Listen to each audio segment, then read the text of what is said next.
¿Arranca Solana, Eduardo? No, no, arrancas vos, Facundo. Perfecto. Bueno,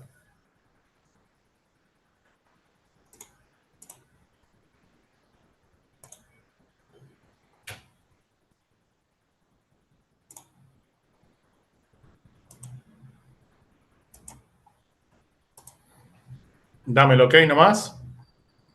Estamos viendo, perfecto, gracias. Buenísimo. Bueno, yo voy a ser lo más breve posible. Ya tuvimos el bloque importantísimo de la descripción del vector y las enfermedades asociadas y nosotros vamos a contar qué vimos nosotros, ¿no? En la campaña de Oliveros. Bueno, esta es la experimental Oliveros.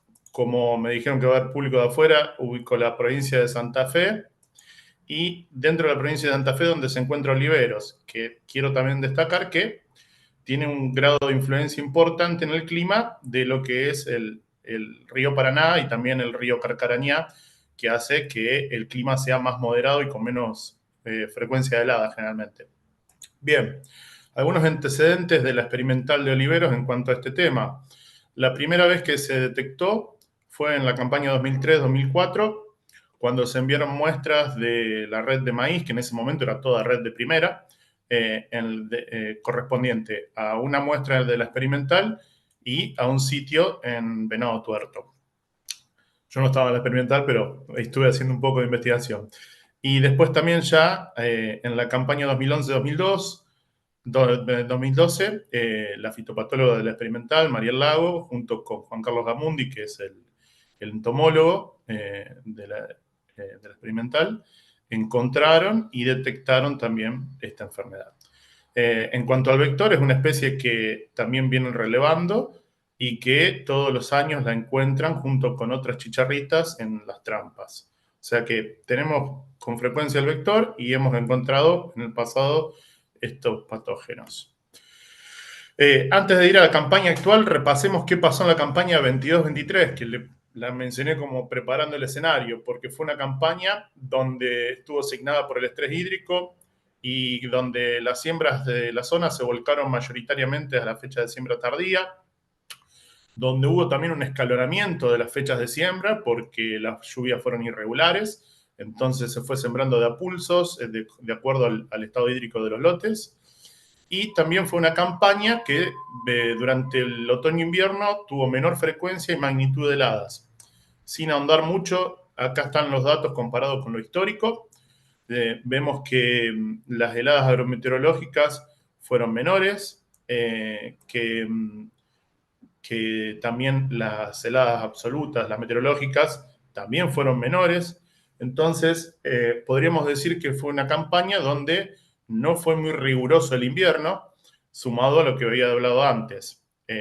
Más fácil de explicarlo así. Estos son los ensayos comparativos que teníamos en INTA a Oliveros. El maíz de primera, lamentablemente, lo perdimos. Tenía una fecha de siembra del 17 de octubre, se perdió. Después hicimos un maíz tardío, sembrado el 27 de diciembre, que también estuvo bastante comprometido su rendimiento y calidad también. Y hicimos una fecha que la apodamos de ultra tardío, porque sembramos el 26 de enero del 2023 una serie de híbridos con diferente madurez relativa. Y fíjense que acá en la derecha, un híbrido con madurez relativa de 128, un híbrido de ciclo largo, alcanzó a tener capa negra y llegar a terminar de llenar el 14 de junio sin haber sufrido heladas importantes que hayan comprometido su llenado. Entonces podemos concluir que hasta mediados de junio, por lo menos, tuvimos maíces con hojas verdes en el campo. Ahora sí, a la campaña actual, 23-24, ¿qué pasó? Nosotros estábamos monitoreando enfermedades foliares fines de diciembre, principio de enero, junto con la flamante ingeniera agrónoma Paula Coladat, que se recibió estos días, que estaba de pasante. Estuvimos viendo síntomas foliares, lo normal, roya, algo de tizón muy poquito, y vimos la chicharrita y vimos la fumagina, que es lo que nos llamó la atención. Ahí tuvimos algo de alerta, pero bueno, no teníamos síntomas foliares de achaparramiento, para nada. Ahora, después, a fines de enero, empezamos a tener los síntomas más evidentes. El enrojecimiento, lo que sería compatible con un rayado fino, empezamos a ver la prolificidad exagerada de las plantas, achaparramiento, empezamos a ver mucho más. Vinieron a visitarnos también y se llevaron material, gente de fitopatología de INTA Pergamino, vino Hernán y Agustina, así que empezamos a construir la posibilidad de que teníamos este patógeno estos patógenos en la experimental. Entonces, utilizamos lo que mostró María de la Paz, la escala ESA, evaluamos en R4, 52 híbridos templados. Con esa escala vimos que en promedio más o menos teníamos 3,25 de severidad y en un rango que va de 1,25 a 4,65, uno muy, muy afectado con muchas plantas entregadas. Todavía somos cautelosos con esto, pero no quería dejar de mostrarles algún dato, por lo menos. Y para complementar la caracterización, también lo complementamos con la evaluación de espigas propuesta por Ponzo, que es de una tesis de maestría. Hablando con Tino, el con Tino de Rossi, me propuso que también podamos medir esto. Y bueno, lo estamos evaluando y estamos también tratando de ver qué tan aplicable y qué tan útil por lo menos nos puede llegar a servir esta escala tanto para caracterizar como para estimar pérdidas de rendimiento. Después, eso en cuanto a primera, donde no fue una presión tan grande y por ahí y como el clima fue benigno, recordemos que enero, por lo menos en la zona nuestra, no tuvo mayores golpes de calor, fue dentro de todo benigno, no un enero típico, no nos afectó tanto. Ahora, el tardío, que tenía de fecha de siembra el 21 de enero, pegadito al ensayo de primera, ahí sí, tuvimos una altísima presión de Dálvulus desde la misma emergencia. Imagínense, se había afectado el de primera, al lado, sembrado incluso más tarde todavía de lo que es una fecha normal de tardío, tuvo presión un montón desde la misma emergencia del cultivo. Para una estimación, en el conteo de B6 vimos que había más de 6 individuos por cogollo y bueno, fue una población altísima. En febrero de 2024, lo que pasó fue que nosotros tuvimos la instalación de una seguidilla de días con mucha temperatura, todas arriba de 30 y muchos golpes de calor por encima de 35 y también con un moderado estrés hídrico, moderado siendo bueno. La incidencia y severidad, por lo menos preliminarmente, después vamos a ser más cautos con compartir estos números, fueron mayores al de primera, a simple vista. De hecho, vino Paz y tuvimos una jornada muy linda en la que estuvimos mostrando este ensayo. Y los síntomas, a diferencia del ensayo de primera, no tuvimos que esperar. Aparecieron desde vegetativo. Empezamos a ver achaparramiento, esa prolificidad exagerada, los filodios, esas hojitas en las espigas, multiespiga, un color muy morado, intenso, estriados bien marcados y también algunos síntomas de raíz en las raíces de anclaje. No todos los híbridos son iguales, algunos parecen tener un mejor comportamiento que el resto, se confunde también con una presión muy grande de cogollero que hubo y algo de mancha blanca también, así que por ahora está todo un poco mezclado, pero queríamos mostrar un poco qué estamos viendo en esta campaña y de dónde van a surgir los datos que por ahí vamos a estar presentando en un momento.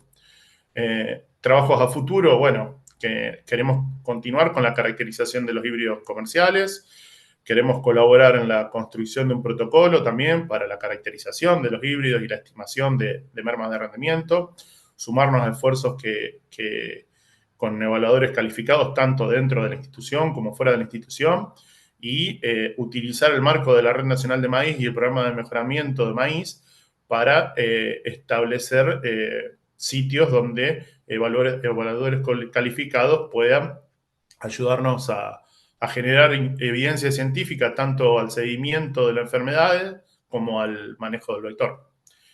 Eso sería todo. Muy bien, muchas gracias, Facundo. Creo que sigue ahora Solana. Por favor, si podés compartir tu pantalla y dar tu presentación, muchas gracias. Eduardo, ahí la comparto. Por favor, avísame si se ve y si se me escucha bien. Tendrías que hablar más alto, por favor, porque no se escucha Mm, muy claro. Bien,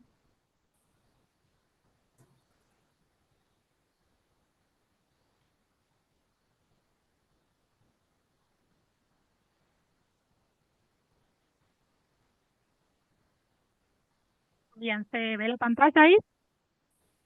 Se ve perfecto. Acércate, por favor, al micrófono lo más posible. Bien, bueno, buenos días a todos. Mi nombre es Solana Rodríguez, soy ingeniera agrónoma y actualmente me encuentro como becaria doctoral con ICET para el doctorado en Ciencias Biológicas en la Facultad, en la Universidad Nacional de Tucumán. Me encuentro desarrollando mi plan de trabajo de tesis en el Instituto de Investigación Animal del Chaco Semiárido, perteneciente al Centro de Investigaciones Agropecuarias, dentro de lo que es el proyecto de mejoramiento genético de arroz, maíz y sorgo. Bien, para ponerlos un poco en contexto sobre lo que estamos trabajando desde el instituto, el objetivo general del proyecto de mejoramiento de maíz es la obtención de germoplasma de maíz tropical de alta productividad, con buen comportamiento ante estreses bióticos y abióticos y de calidad diferenciada que se adapte a los sistemas productivos del NOA. Dentro de este objetivo se enmarca mi objetivo de tesis, donde particularmente me encuentro trabajando con lo que es el desarrollo de maíces QPM. Brevemente, para quienes no conocen, los maíces QPM son maíces que tienen duplicado el contenido de dos aminoácidos esenciales, que son la lisina y el triptófano, esenciales para la alimentación de lo que son animales monogástricos y también para los seres humanos. Estos maíces son no modificados transgénicamente, no modificados genéticamente, se obtuvieron a partir de una mutación natural. Eh, la otra línea de trabajo de mi tesis es la evaluación y caracterización de fuentes de resistencia natural frente a esta plaga detrimental en el norte, que es el Podoptera frugiper. Bien, también un poco como comentó Facundo, comentarles qué observamos en esta campaña, qué hicimos. Dentro de lo que es el cumplimiento de los objetivos del programa, se realizaron la siembra de ensayos comparativos de rendimiento, tanto de híbridos experimentales del programa como de los híbridos QPM. Estos ensayos han sido conducidos todos bajo iguales condiciones de manejo. Se sembró todo en una única fecha de siembra, con una misma densidad de plantas, se utilizó el mismo cura semilla, la misma dosis de fertilización y se realizó el mismo control de insectos y de maleza en todos los lotes. Importante comentarles que estas observaciones son específicas para las condiciones de este año en el campo experimental del INTA y para un manejo específico que hicimos del cultivo. Por lo tanto, no podemos extrapolar estas condiciones de cultivo a otras situaciones, ni de manejo ni ambientales. Y también acá, bueno, importante destacarle que el objetivo general del programa no fue la evaluación del complejo de patógenos que producen el achaparramiento, ni tampoco del vector, pero bueno, fuimos atravesados por esta situación que atravesó a todas las zonas productoras de maíz, por lo tanto nos pareció interesante mostrarles lo que observamos. Bueno, en estas fotos son los ensayos comparativos de rendimiento que se encuentran actualmente sembrados en el campo. Esta foto fue tomada hace una semana atrás. Y nada, es simplemente para mostrarles. Acá pueden ver la fecha de siembra, fue el 24 de enero del 2024. El estadio de estos materiales es más o menos R4 para un R5. Acá a la izquierda pueden ver lo que es un híbrido experimental de sangre tropical que pertenece al programa de mejoramiento de INTA. Y a la derecha pueden ver un testigo templado, que bueno, el objetivo de este testigo era para evaluación de rendimiento y en este caso nos sirvió para un poco para hacer la comparación de la sintomatología. De igual manera, a la derecha tenemos la parcela del testigo templado, a la izquierda, perdón, la parcela del testigo templado y a la derecha, de nuevo, los híbridos experimentales, en este caso los híbridos QPM que pertenecen a mi, a mi plan de trabajo de tesis. Bueno, haciendo un poco de foco en lo que son los síntomas, brevemente, no voy a explicar porque ya se lo explicó muy bien en las presentaciones anteriores, simplemente de nuevo para hacer la comparación, a la izquierda, materiales templados con síntomas que se condicen con lo que podría ser el complejo de achaparramiento del maíz, a la derecha un experimental tropical. En las fotos de acá arriba, un poco para mostrarle el estado del canopeo en el interior de las parcelas. A la derecha, híbrido tropical. En este caso, bueno, tenemos tapadas las espigas por problemas de catas. A la derecha, un testigo templado. Y abajo, como una manera general de mostrarles cuál es la sintomatología que más se observó en las parcelas. Por un lado, estas coloraciones, bueno, amarillas, como ya explicaron, y por otro las coloraciones rojizas. Ambas fotos de híbridos templados. Foco en la sintomatología de raíces. A la derecha un híbrido templado, como mencionó Facundo, con esta proliferación de raíces en lo que son las raíces de anclaje, muy marcado en todos los muestreos que hicimos de raíces de híbridos templados. Y a la izquierda, un material tropical, en este caso no se observa esa proliferación de raíces, si bien voy a hacer la salvedad que en algunas parcelas sí observé, pero en muchísima menor medida que para un híbrido templado. Bien, síntomas en espigas, a la izquierda, testigo templado, con la típica proliferación de espigas, en este caso con un marcado problema en lo que fue la determinación del número de granos y problemas en el llenado también, con espigas que no formaron granos, y bueno, esta que formó unos cuantos y llenó también unos cuantos. A la derecha, un híbrido experimental tropical del programa, donde se observa que tuvo un normal desarrollo de la espiga, un normal granado, y hasta el momento un normal llenado de los granos. Si bien, como les dije, este cultivo se encuentra en R4, R5, todavía no terminó, así que todavía no podemos decir cómo finaliza esto. A la derecha, un muestreo de espigas que realizamos la semana pasada, donde aquí abajo tienen 6 espigas que corresponden a 6 híbridos diferentes pertenecientes al programa. Como les dije, se observa un desarrollo normal para lo que es el híbrido. Y arriba, los testigos templados que se encontraban sembrados junto a estos materiales, con esta característica de disminución de desarrollo de la espiga, etcétera.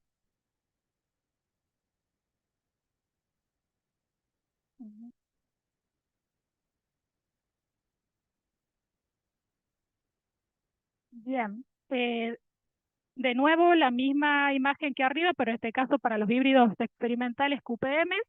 A la izquierda, testigo templado, un problema de tamaño de espiga, problema de granazón. A la derecha, híbrido QPM, con su desarrollo bastante normal. Y a la derecha, el muestreo de espigas, donde la primera espiga, la tercera y la cuarta corresponden a híbridos QPM, y la espiga del centro, un testigo templado.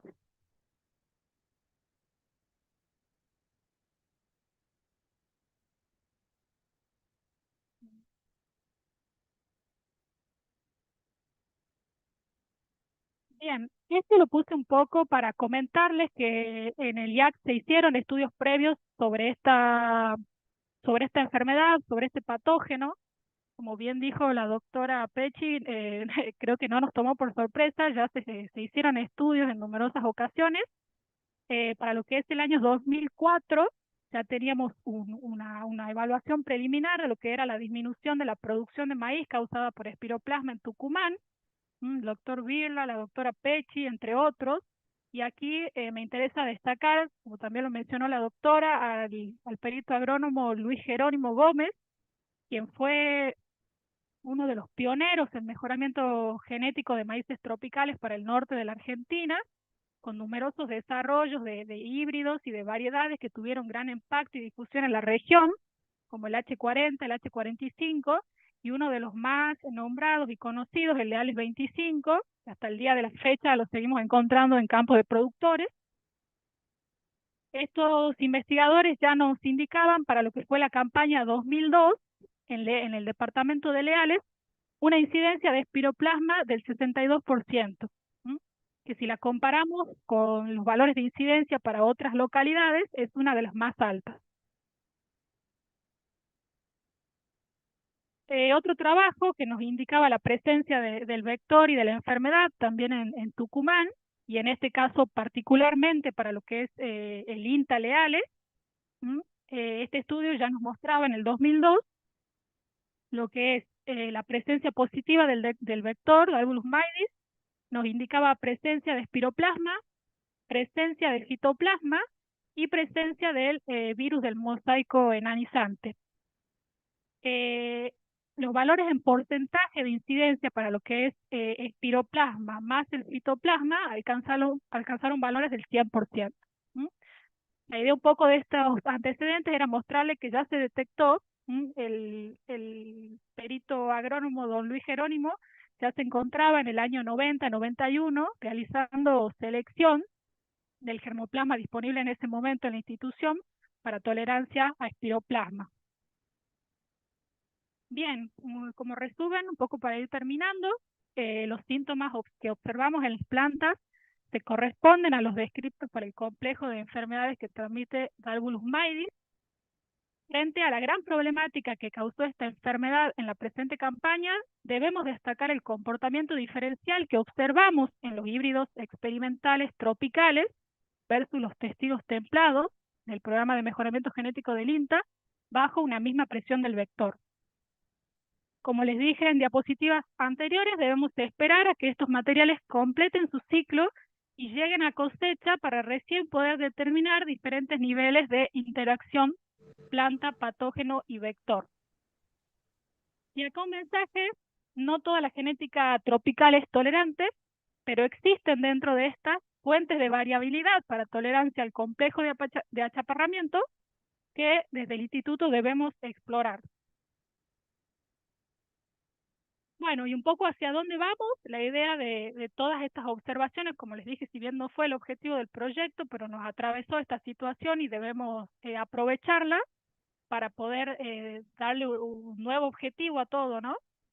Por un lado, identificar genotipos que tengan buena producción de grano y que lleguen con integridad a cosecha, que estén adaptados a las condiciones del norte del país, para continuar evaluándolos en la campaña siguiente en lo que respecta a su comportamiento. Detectar tolerancia en las líneas progenitoras que puedan contribuir al desarrollo de materiales de buen comportamiento frente al complejo achaparramiento. También queremos evaluar herramientas de manejo del cultivo y incorporar tecnologías que nos permitan tener una aproximación precisa al comportamiento de la genética que tenemos disponible en el IAC. Todo esto nos va a permitir identificar posibles alternativas que contribuyan de alguna manera a lo que es el manejo integrado de esta enfermedad. Como sabemos, la genética por sí sola no va a solucionar el problema, y como ya se mencionó anteriormente, todo el manejo cultural y manejo biológico y todos los manejos que hay que sumar, digamos, en un combo para poder controlar esta enfermedad. Me parece importante también resaltar que tanto las empresas privadas como las instituciones públicas, productores y asesores, todos debemos trabajar en conjunto de manera articulada para poder brindar una pronta solución a esta problemática que ha afectado tan severamente a la producción de maíz en esta campaña. Bueno, eso sería todo. Muchísimas gracias. Muchas gracias, Solana. Vamos a dar paso ahora rápidamente a la presentación de Jorge Mercado. Gracias.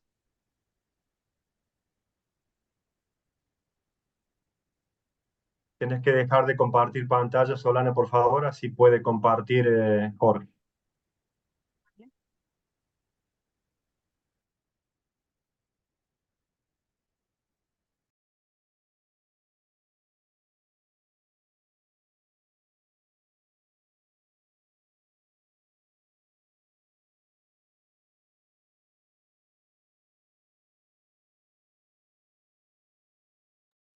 ¿Se me escucha bien y se ve la presentación, Eduardo? Sí, adelante nomás. Perfecto. Bueno, entonces la idea de lo que le quiero contar es repasar un poco cómo la incidencia de la limitación hídrica y una reducción o un efecto de altas temperaturas impacta el cultivo de maíz y en particular qué pasó en la campaña que estamos finalizando 23-24. Trabajo en la agencia de INTA en San Luis y en el marco del programa de ecofisiología y agroecosistemas. Bueno, a lo largo del ciclo de maíz, ¿sí? El cultivo va generando su área foliar, con esa área foliar va a interceptar la luz y de esa manera va a generar con esa energía el rendimiento, fijando los granos y llenándolos en el ciclo. Para hacer eso el maíz necesita usar el agua y el agua que viene de las lluvias o del riego entra al suelo y es absorbido por las raíces, que puede estar, si el suelo lo permite, digamos, explorando unos 2 metros del perfil. Bien, entonces en el ciclo de maíz que va acá desde la siembra hasta acá, por acá al final, la cosecha, ¿sí? Hay una etapa central donde se generan los granos, ¿sí? Y sobre todo esta etapa acá donde básicamente terminan fijándose un número de granos que depende de las condiciones de crecimiento, depende de esta intercepción que le genera su área foliar y de que ese aparato fotosintético esté trabajando con eficiencia. A su vez, inmediatamente se empieza el llenado de estos granos, ¿sí? Que es alimentar estos granos, estos destinos, ¿sí? Durante el llenado con esta fuente, ¿sí? Y en base a los granos fijados. Y ese es lo que finalmente va a dar el resultado. Lo que les voy a mostrar tiene aportes de mucha gente en INTA, ¿sí? Y ese es el valor que tenemos en la institución, digamos, una presencia en todo el territorio y con distintas especialidades. Y bueno, acá hay algunas fotos y aportes de distintos miembros de esta red.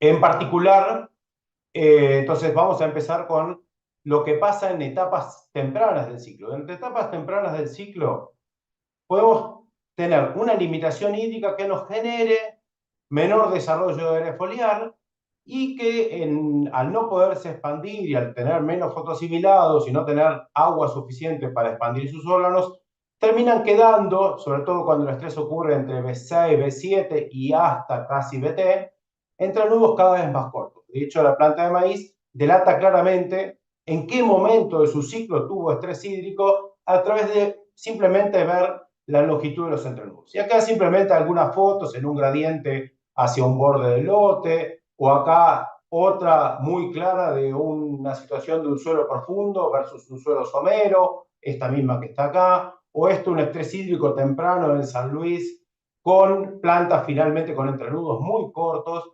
en este caso en toda la planta. ¿Sí? Entonces, esto es algo que el cultivo de maíz le puede pasar por estrés hídrico y que sería un achaparramiento en el marco de lo que estamos hablando hoy.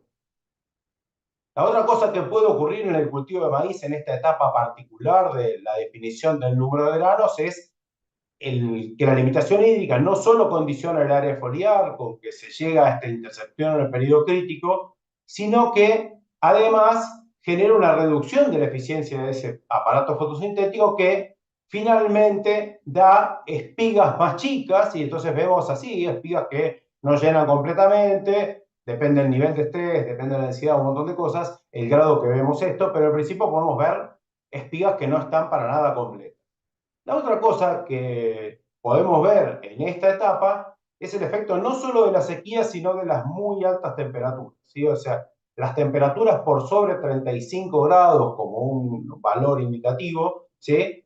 Generan daño en el tejido y ese daño puede afectar distintos procesos. Uno de los procesos que afecta es la eficiencia fotosintética, o sea, el cultivo trabaja, ¿sí?, a una menor eficiencia, se ve dañado por el efecto de estas muy altas temperaturas.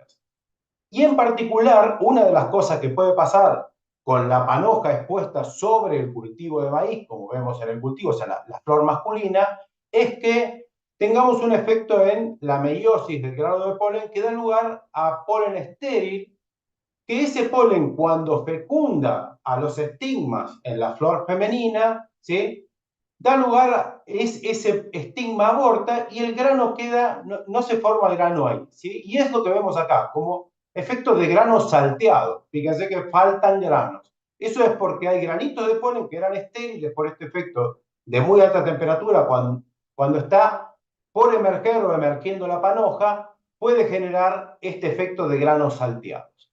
En esta condición particular de granos salteados, por ahí hay una planta que venía muy bien y recibe un estrés térmico en ese momento, ¿sí?, particular, no, se queda con pocos destinos, hay poco lugar donde meter los fotoasimilados. Entonces, también se puede observar en esa condición una planta que venía bien, más una situación de pocos granos fijados por este golpe de calor, podemos observar el enrojecimiento de las hojas y de algunas otras partes de la planta. Eso es un producto de que los fotoasimilados, ese azúcar, en vez de ser traslocado a estos destinos, los granos, ¿sí?, se transforman en antocianas, estos pigmentos de color rojo, que generan también este tipo de síntomas.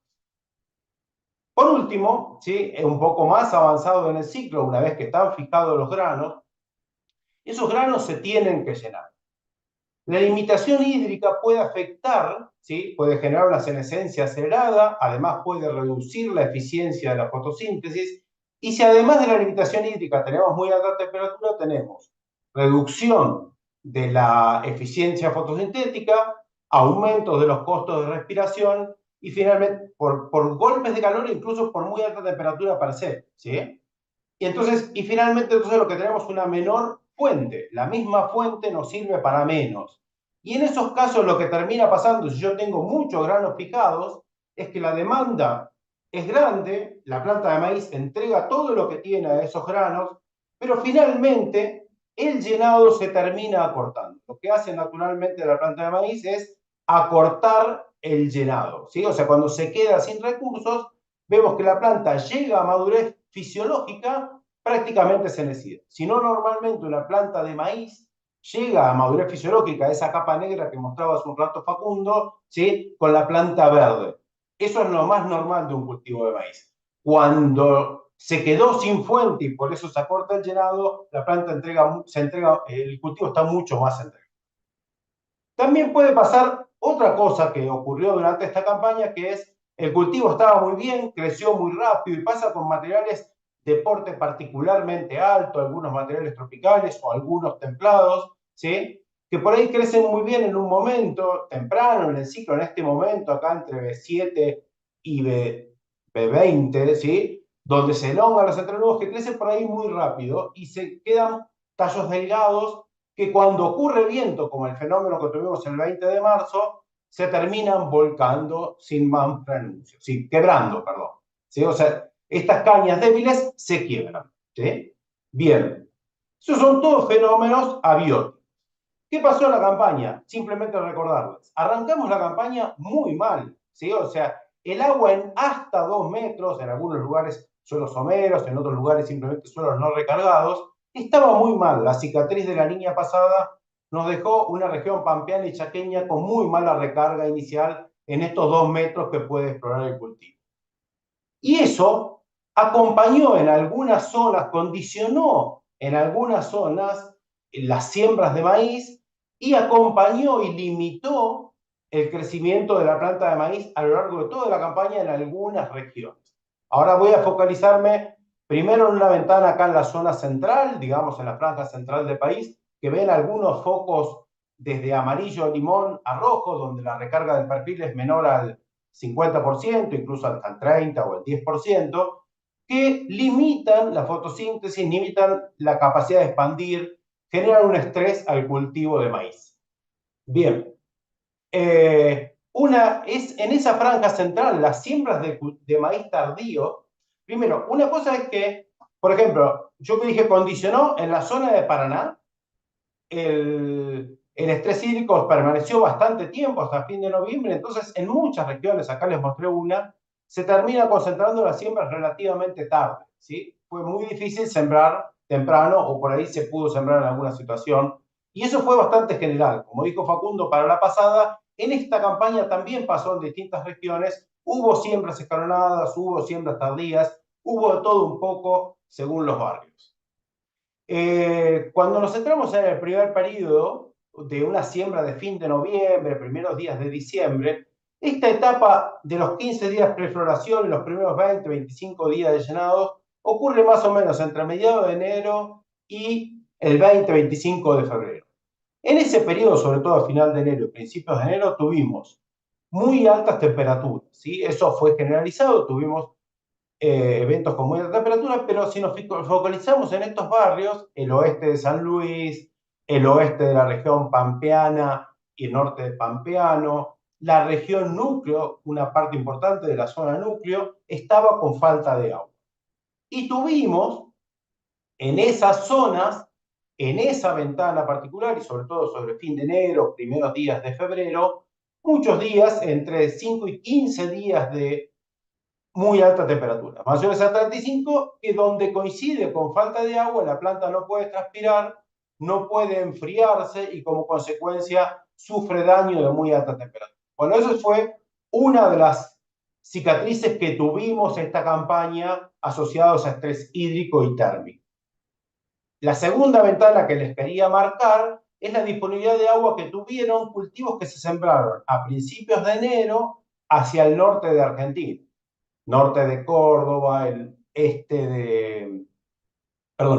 de Santiago del Estero, el este, también partes del Chaco, exploraban baja disponibilidad de agua, o sea, estaban limitados por agua.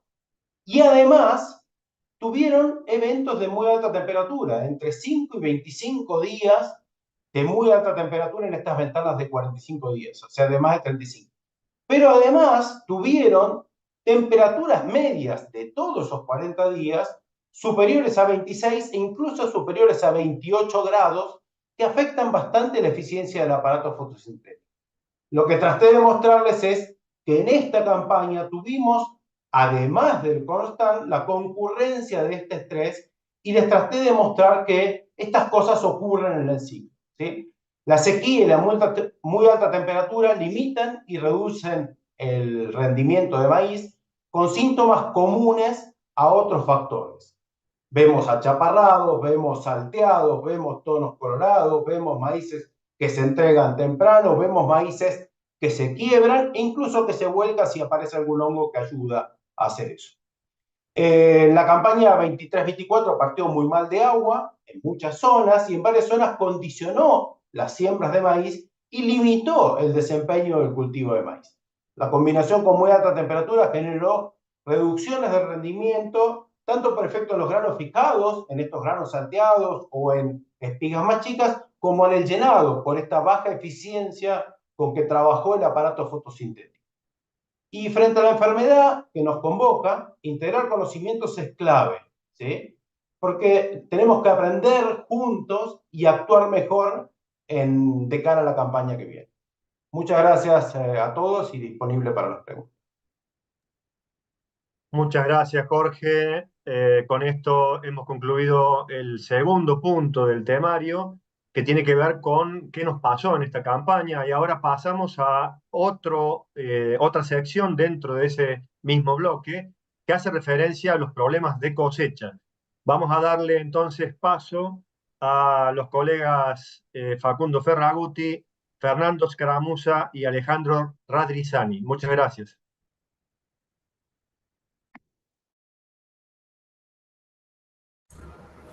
Ahí comparto.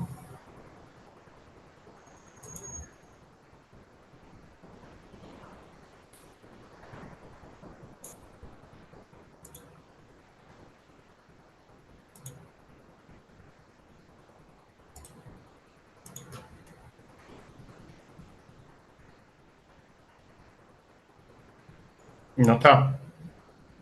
Ya se ve.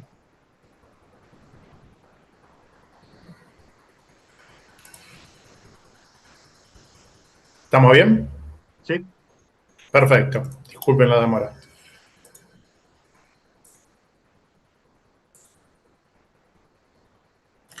Bien. Qué bueno, ¿no? Vamos a ver si ahora, después de todo lo que hemos escuchado, llegamos al final y ¿qué pasa? Todo lindo, pero tenemos que cosechar. Qué problema, ¿no? El de la cosecha de los granos y el forraje. ¿Qué destino terminan teniendo esos lotes afectados tanto por el clima como por el achaparramiento? Esto vamos a hacer un repaso más que rápido porque ya lo mostró Jorge, lo mostró Paz, así que solamente para anclar. Sabemos que las plantas necesitan de la luz solar para hacer la fotosíntesis. La fotosíntesis se hace en las hojas, se acumulan esos asimilados que nutren el crecimiento de los órganos y Disculpa, sí, Facundo, no se ve que avance tu presentación. bueno, vamos de nuevo. Vamos a entrar y salir.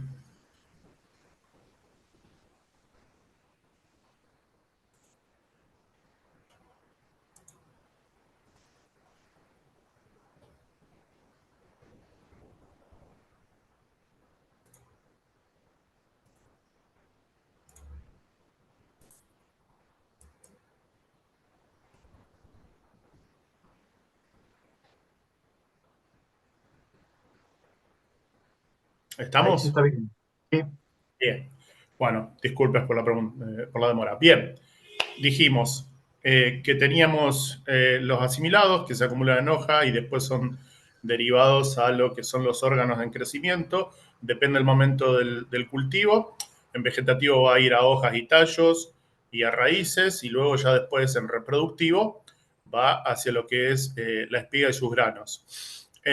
Ahora, ¿qué pasa? Como mostró Paz, cuando el floema, que es el tejido que conduce estos asimilados, se encuentra bloqueado por alguno de estos patógenos, sobre todo en esta foto por espiroplasma. Si tenemos bloqueado el floema, vamos a ver ese enrojecimiento que mostraba, y si encima lo combinamos con otros patógenos del complejo, por ejemplo, con rayado fino, vamos a ver que ese flujo de asimilados desde los órganos fuente, como son las hojas, se va a ver reducido y va a afectar el crecimiento de los órganos y durante el llenado, como también mostró Jorge, tanto por clima como como por esta patología, puede afectarse el flujo de asimilados y lo va a llenar de alguna manera, o con removilización o con lo que pueda hacer de fotosíntesis contemporánea al llenado.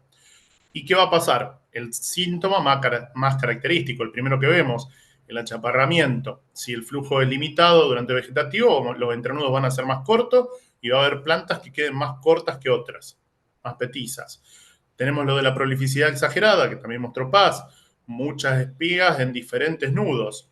Algunas de ellas pueden ser potables, algunas no. Y la multiespiga, espiga bouquet, también se le llama, que es algo similar, pero en realidad la diferencia con la prolificidad es que nacen todas de un mismo pedúnculo. Estas tienen en general también menos chances de generar espigas importantes.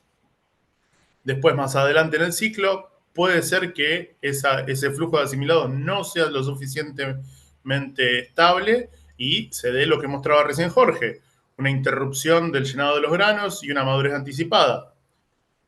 Si participaron mucho las reservas del tallo, eso puede derivar en quebrado, también lo vimos recién. Y si eso es más grave y tiene afectado el anclaje, como mostró Solana, o tenemos algún problema de susceptibilidad en raíces, también tenemos vuelco. Ahora, ninguna de todas estas son mutuamente excluyentes, eso es lo grave, ¿no? ¿Qué pasa a nivel de cosecha si tenemos achaparramiento? Tenemos una heterogeneidad en la altura de las plantas, que no sería tan grave, pero sí es más grave el tema de la inserción de la espiga. ¿A qué altura están insertas esas espigas? Entonces, si lo pensamos desde el punto de vista de la recolección, el cabezal donde tendría que ir regulado, ¿no? Ya lo va a contar Fer. Lo que les mostraba, la prolificidad exagerada. Hay muchas espigas en muchos nudos, algunas pueden llegar a dar algo de grano, la gran mayoría en general no. Lo mismo con las multiespigas, donde ya les adelanté que en general no dan espigas con granos potables. ¿Y qué pasa con la madurez anticipada? Bueno, también vamos a tener el esquema de la izquierda busca simplificar lo que se ve en la derecha, que normalmente las fotos de cultivo son porfiadas para ver. ¿Qué pasa con esa madurez anticipada? Tenemos que en esas espigas el grano se interrumpió en el llenado en algún punto. La espiga A, por ejemplo, podríamos pensar que es la que llega hasta madurez fisiológica. Después, a medida que avanza el tiempo desde R1, que es la floración femenina, hay una etapa donde no se ve mucho aumento de peso, pero después de ahí en más, a unos 10, 12 días después de R1, empieza a crecer el peso linealmente hasta alcanzar la madurez fisiológica, que es cuando el grano ya no llena más. En el caso de A, ese peso se alcanzó. Si faltaron asimilados por alguna cuestión y si encima hubo presión del ambiente para que eso se agravara, podemos tener espigas como la B, donde el peso de grano es menor. O si es muy grave o está en una posición muy desventajosa, como alguna de esas multiespigas, puede ser C, directamente una detención del llenado muy temprana. Todo eso convive dentro de estos cultivos. Entonces, ¿qué pasa? Vamos a tener diferente tamaño de granos, de humedad y de calidad también. Esto es lo que ya había mostrado en la presentación anterior, una escala propuesta para caracterizar híbridos y mermas. El grupo 0 serían espigas no afectadas. El grupo 1 serían espigas donde la merma de rendimiento está entre 1 y un 20%. Y fíjense que algo característico de este tipo de espigas, de las de grupo 1, de la categoría grupo 1 propuesta, es cómo se hace cónica la espiga, producto de lo que venimos hablando, un menor flujo de asimilados hacia los granos del medio y de la punta de la espiga. Y después tenemos acá las otras que son algunas atribuidas a plantas con madurez prematura y otras con prolificidad exagerada, que bueno, ven, por más que tengamos 3 de estas, tenemos los inconvenientes que también mencionó Solana, de y Paz, de un marlo más corchoso, granos chiquitos. Realmente son espigas que hay que hacer una regulación muy fina para poder aprovecharlas y que sin dudas nos van a sobrecargar el sistema de trill y limpieza. Una de las cosas graves que implica el hecho de tener espigas con diferente grado de madurez en un cultivo es que las espigas con madurez anticipada quedan mucho más expuestas al clima. ¿Eso qué hace? Instalándose el otoño, sobre el final del llenado, como estamos ahora, estas espigas empiezan a brotar. Estas espigas tienen un menor peso hectolítrico y también se ve afectada la calidad comercial por un mayor porcentaje de lo que es el rubro dañados, que incluye los granos brotados, los granos amosados y los granos podridos. Porque algo que me olvidé de decir, durante el llenado de granos no solamente se acumula peso. El hecho de poder llegar a una madurez fisiológica también implica llegar con los mecanismos que hacen que se inhiba la germinación. Granos que quedan a mitad de llenado, estos mecanismos están menos presentes y son más propensos a germinar. Entonces tenemos granos más propensos a germinar que van a quedar expuestos a clima esperando hasta que el resto de las espigas lleguen a madurez. ¿A qué va eso? Y eso va a que se vea también afectada su inocuidad. Esos granos brotados, esos granos afectados, empiezan a acumular hongos que algunos ya estaban desde R1 y otros van a desarrollarse sobre esos granos y pueden generar micotoxinas como las fumonicinas, deoxinivalenol, seralenonas y otras que conducen a pérdidas en la producción animal y contaminan el alimento de nosotros los seres humanos, ¿no? Entonces, para hablar de las consecuencias de estos patógenos y el ambiente climático sobre la estructura del cultivo, las espigas y los granos, los dejo con Fer Escaramuza, que es el que va a estar hablando de las regulaciones para poder realizar una cosecha bien regulada de estos tipos de cultivos afectados por patógenos.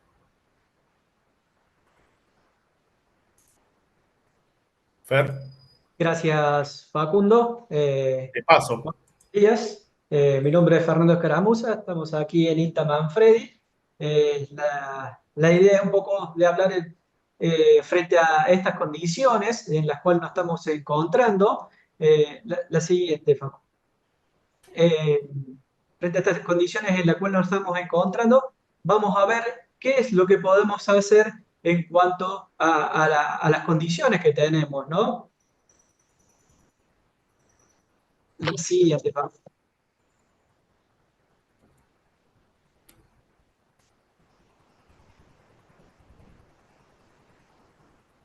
No, ¿no pasa, Fer?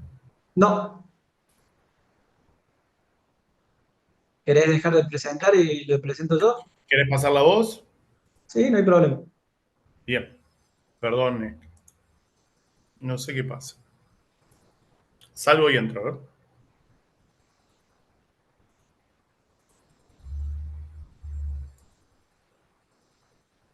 Ahí te dejo para que compartas vos. Bien, perfecto.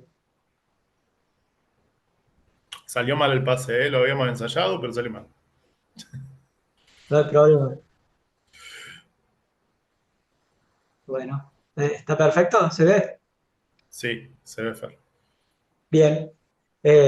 Como decíamos recién, bueno, frente a estas condiciones en las cuales nos explicaban o estuvimos viendo durante todo este webinar, nada, hay que entrar al lote hoy a cosechar, en este caso si podemos entrar a cosechar granos, en donde creo que es ineludible la necesidad de tener que llevar adelante la medición de pérdidas tanto en pre-cosecha, ¿sí? Como la evaluación de pérdidas en cosecha. Y bueno, ¿dónde ocurren esas pérdidas? Justamente en una condición normal vemos que siempre ocurren en su mayor proporción en el cabezal y algo menos por cola. Ahora bien, siendo esta la situación, ¿cómo es entonces cómo es o qué vamos a encontrar, digamos, en una pre-cosecha? En donde en una pre-cosecha lo que vamos a encontrar son espigas desprendidas desde la planta en el suelo, que no van a no se van a poder levantar, y también vamos a encontrar, como vimos, plantas volcadas, ¿sí? Y que en algunos de los casos esas plantas volcadas tampoco van a ser alcanzables por el cabezal y entonces van a ser las pérdidas de pre-cosecha. De acuerdo a la metodología de evaluación que muchas veces la llevó adelante el INTA, ¿no? A través de sus distintos proyectos PRECOP y PROPECO, ¿sí? Establecía una forma de hacer esos cálculos de cuánto era la pérdida de pre-cosecha. Esa metodología está en función del ancho de la cosechadora y el espaciamiento entre líneas. Ahora bien, de nuevo, viendo esa heterogeneidad de plantas y de espigas y de granos, como dijo Facundo, se va a complicar la cosecha. Entonces, ¿qué tenemos que hacer como primera medida? Revisar el estado general del cabezal, bajar ese cabezal, bajar esa posición lo más horizontal posible, acomodar esos puntones, ¿no? Y después lo que tenemos que hacer sí o sí es disminuir la velocidad de avance, ¿sí? Y esto es justamente por lo que decimos, por la heterogeneidad del cultivo y cómo se encuentra. Entonces también al disminuir la velocidad de avance lo que tenemos que coordinar, ¿sí? Va a ser la velocidad tangencial del cabezal, la velocidad de las cadenas alzadoras y de los rolos que tiene el cabezal. Y posteriormente esto, ¿con qué nos vamos a encontrar? ¿Con qué situación nos vamos a encontrar? Justamente nos vamos a encontrar dentro de la cosechadora con alto contenido de material no grano, con marlos débiles, con granos livianos y dañados. Entonces se nos va a complicar un poquito el colado de los granos. Vamos a tener alto retorno en la retrilla y la calidad que vamos a lograr al momento de la cosecha no va a ser la mejor. Entonces, bueno, lo que tenemos que hacer es configurar, realizar los ajustes pertinentes al sistema de trilla, separación y limpieza, que va a estar justamente dependiendo de cada cosechadora y, por supuesto, del lote en el cual estemos ingresando. Pero bueno, ¿cómo medimos o cómo hacemos esas mediciones de que la configuración de la máquina esté funcionando correctamente? Bueno, a partir de la evaluación de pérdidas de cosecha, es que nosotros tenemos esta herramienta en la cual la tenemos que utilizar muy seguido dentro del campo, y consiste en 4 aros de 56 centímetros de diámetro que equivalen a 1 metro cuadrado, donde 3 de ellos los tenemos que dejar dentro del ancho del cabezal y uno de ellos lo tenemos que arrojar hacia el centro de la cosechadora, hacia la panza de la cosechadora, como habitualmente se dice.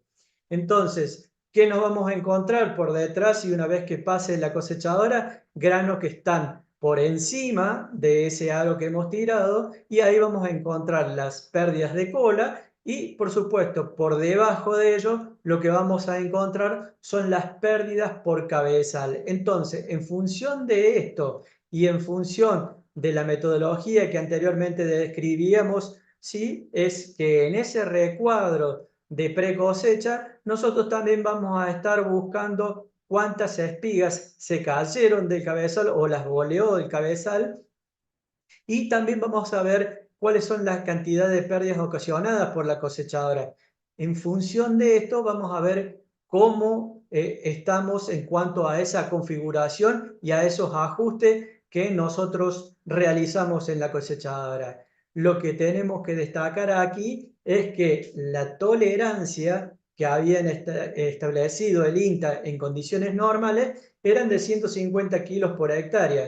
Hoy, frente a estas situaciones, quizás debamos acordar una nueva tolerancia, y por supuesto que va a estar muy de acuerdo al estado que encontremos en el lote. Bueno, ¿y con qué herramientas contamos desde la agricultura de precisión para llevar adelante y para que nos ayuden? Justamente las cosechadoras desde hace rato ya tienen monitores de rendimiento, y hace muy poco también las cosechadoras han avanzado en su grado de automatismo. Tienen información muy necesaria para ir viendo continuamente en sus monitores para hacer una mejor regulación, y en esto obtenemos rendimientos instantáneos, humedad en tiempo real, el flujo, ¿no? Las condiciones en las cuales estamos cosechando, y por supuesto podemos ver hasta en pantalla fotografías de cuál es la calidad que está logrando la cosechadora, y en función de esto también se podrían ir haciendo autorregulaciones. Quizás en estas situaciones y en estos casos no sea lo más aconsejable poner que una cosechadora pueda ir trabajando en forma automática, ¿no? Eso lo tenemos que ver, estamos recién indagando dentro de estos deslotes. Lo cierto es que toda esta información generada a través de los mapas de rendimiento quizás no nos vayan a ser útiles al momento de tomar decisiones de cómo ambientar un lote, ¿no? Entonces, bueno, esas son cuestiones a tener presentes para las futuras tomas de decisiones. Lo cierto es que lo que tenemos que tener presente es que la cosechadora no va a arreglar lo que pasó en el ciclo del cultivo. Por lo tanto, como consideraciones finales, quería dejarles esto, ¿no? Que hay que realizar evaluaciones de pre-cosecha, como las vimos anteriormente, están disponibles en la metodología del INTA, por lo menos en 2 sitios diferentes. Muchas veces suena engorroso, pero hay que hacerlo en 2 sitios diferentes. Un sitio que sea representativo del lote, otro que esté un poco más volcado, y tener idea acerca de cuánto es lo que tenemos de pérdidas de pre-cosecha. Por supuesto, como dijimos, regular la velocidad de avance es importantísimo, y a su vez cuando regulemos esa velocidad de avance vamos a tener que estar atentos a regular la velocidad tangencial de los rolos y de las cadenas alzadoras del cabezal. Monitorear periódicamente las pérdidas de cosecha. ¿Por qué? Porque no solo vamos a monitorear de tratar de recolectar la mayor cantidad de granos posible, sino que vamos a estar impidiendo también la generación de futuros hospederos, ¿no? Entonces, bueno, ahí tenemos que estar atentos, y por supuesto generar un equipo entre los operarios y las personas que están llevando adelante las evaluaciones, tanto cuantitativas como cualitativas, que van a permitir mejorar la performance de esta maquinaria. Entonces, por último, también quiero dejar y expresar esto de que con el paso de la cosechadora lo que nosotros estamos haciendo es conformando la próxima cama de siembra. Entonces, bueno, la dispersión de todos esos residuos es importantísimo para lograr la próxima campaña, ¿no? Lograr una calidad de siembra en la próxima campaña. Estas son recomendaciones en cuanto a lo que hace a cosecha de granos. Yo voy a dejar de presentar para permitirle el paso a Alejandro, que nos vas a hablar un poco acerca de la parte de forraje. Dale, gracias, Fernando.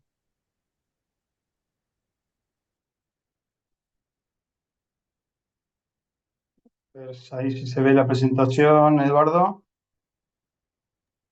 Sí, se ve, falta el modo presentación. Bueno, pasamos entonces ahora a hablar de forraje. Como todos ustedes saben, el forraje es alimento para los animales. Si bien el grano también es alimento, bueno, esto es más específicamente para alimentar los animales. Bueno, soy Alejandro Radrizani, estoy a cargo del Programa Nacional de Forrajes, Pasturas y Pastizales del INTA y tengo asiento en el INTA de Leales, que como Solana bien dijo, es el epicentro histórico del problema este de achaparramiento del maíz. Cuando hablamos entonces de cosecha de forraje, básicamente en la Argentina tenemos tres modos, tres sistemas, que sería el ensilado, el inificado y el pastoreo. Lo más común, la mayor proporción de los maíces que van a forraje se están ensilando en la Argentina. Según la Cámara Argentina de Contratistas Forrajeros, hay 1.700.000 hectáreas que van a silaje. De los 7,5 millones casi de hectáreas que tenemos de maíz en la Argentina, o sea, es una proporción importante, un 20%. Otra parte va a enificación, que es muy baja, y otra parte a pastoreo. Pastoreo básicamente, hay algunos sistemas ganaderos que lo que hacen es sembrar maíces que no tienen tantos insumos para pastoreos diferidos. Y otra forma es el doble propósito. Cuando el maíz viene mal, bueno, lo pastoreamos. Respondiendo a una pregunta que nos llegó cuando surgió masivamente este problema, si había problema de intoxicación. Y bueno, el complejo de achaparramiento de maíz, o sea, todo lo que se estuvo hablando, espiroplasma, virus de rayado fino y demás, no causan per se intoxicación en los animales. Pueden aparecer otros problemas, como señaló Facundo, como las micotoxinas asociadas al tipo de manejo. Ampliamos un poquito más sobre algunas recomendaciones para el silaje. Lo más común es que se ve material seco en las hojas y entonces los productores tienden a anticipar el picado. Bueno, eso no es conveniente porque vamos a tener demasiada humedad, vamos a tener más del 70% de humedad en planta, lo cual no es bueno para la fermentación y mucho menos para el rendimiento. Vamos a estar embolsando agua. Entonces, no hay que mirar los tallos, no hay que mirar las hojas, perdón, hay que mirar los tallos. Una forma práctica es de alguna manera arrancar tallos de las plantas y escurrirlos para ver si salen agua. Bueno, si están chorreando agua, evidentemente estamos en una situación en que es muy temprano para picar. Tampoco hay que picar muy tarde, porque si tenemos demasiado material seco, o sea, más de un 38%, menos de un 60% de agua, esto dificulta la compactación y el proceso de ensilaje. Se podría, digamos, achicar el tamaño del picado para mejorar la compactación, pero se va a perder calidad en la fibra digestiva. Si hay plantas caídas, este es un gran problema, hay que tratar de juntarlas, de levantarlas. Podría ser con el mismo cabezal rotativo con que se cosecha, algo de lo que habló Fernando. Pero bueno, esto hay que negociarlo con el contratista porque se lo podría hacer por manchones y es difícil, digamos, hacerlo, pero se podría hacer ir en contra del sentido de la caída de las plantas. Algunos cabezales nuevos que están apareciendo, como son cabezales de corte directo. No vamos a dar tiempo, pero tenemos algunos videos donde muestra que material caído se lo levanta muy bien con estos cabezales. Y bueno, y si no, lo otro es utilizar lo que se utiliza, digamos, una desmalezadora, hiledadora, lo que se utiliza para alfalfa o pasturas, para levantar el maíz, si es que hay disponible ese tipo de herramientas en el campo. Bueno, otro problema que vamos a tener es que por todo lo que ya se dijo, el poco grano que vamos a tener en el material a ensilar, en este caso, bueno, conviene inocular. En esto tenemos a favor que en los últimos años aumentó mucho la proporción de los silos que se inoculan. Estamos casi en un 50% de silos de maíz que se inoculan, y esto tiene que ver con la sequía. De alguna manera, el complejo de achaparramiento tiene muchas cosas en común con lo que nos causa la sequía, y entonces muchos productores, por detrás de la sequía y de querer mejorar la fermentación, ya están inoculando. Sigamos en ese sentido. Bueno, además hay que planificar una suplementación energética, porque vamos a tener seguramente un silo que tiene poca energía y entonces hay que suplementarlo. Bueno, con respecto a el enificado, lo más común es hacer rollos, y en esto se recomienda hacerlo cuando el material está seco, que generalmente esto se da. Estuvimos hablando de algunas zonas donde se dio muy anticipadamente, por ejemplo en el este de Santiago del Estero, donde los maíces en febrero en algunos casos ya estaban secos. Bueno, en ese caso podrían hacerse rollos ante ataques muy severos y tempranos. No conviene nidificar si tenemos mucho material verde. Por ejemplo, en esta época del año, con tiempo frío y húmedo, no se puede hacer heno, no sería conveniente. Se podría hacer enolaje, que es una situación intermedia entre el heno y el silaje, si es que disponemos de maquinaria. De hecho, en zonas húmedas se utiliza mucho esto, como es el sur de Chile, por ejemplo, que es básicamente meter el heno dentro de bolsas cuando está verde para que se mantenga. Y bueno, la tercera forma de utilización del maíz es con pastoreo, y acá las recomendaciones es pastorear lo antes posible, dado que una planta que está afectada seguirá perdiendo calidad, tanto en la hoja, en el tallo, en la espiga, por todo lo que ya se mencionó anteriormente. Tratar de hacer un pastoreo lo más intensivo posible, o sea, al ras del suelo. Si bien esto va en contra de dejar cobertura, nos permite levantar todo el material que sea posible, las hojas, los tallos, las espigas, los granos. Queda menos material para, de alguna manera, ser inóculo del problema. Y además, todo lo que también se comentó sobre gramíneas, que los animales van a pastorear, que también son hospederas de la chicharrita. Un problema que también nos preguntaron algunos, si podía llegar a haber problemas de intoxicación por nitratos. Un maíz que está fertilizado, que está, digamos, preparado para tener un alto rendimiento, que interrumpe su ciclo, entonces puede llegar a tener una alta concentración de nitratos en hojas y en tallos. Entonces, bueno, ahí se podría tener, si alguien sospecha que este puede ser el caso, convendría hacer un análisis de nitratos para evitar intoxicación. Bueno, muchas gracias por la atención, y con gusto al final vamos a responder preguntas. Muy bien, muchas gracias a todo el equipo que habló sobre la problemática de cosecha.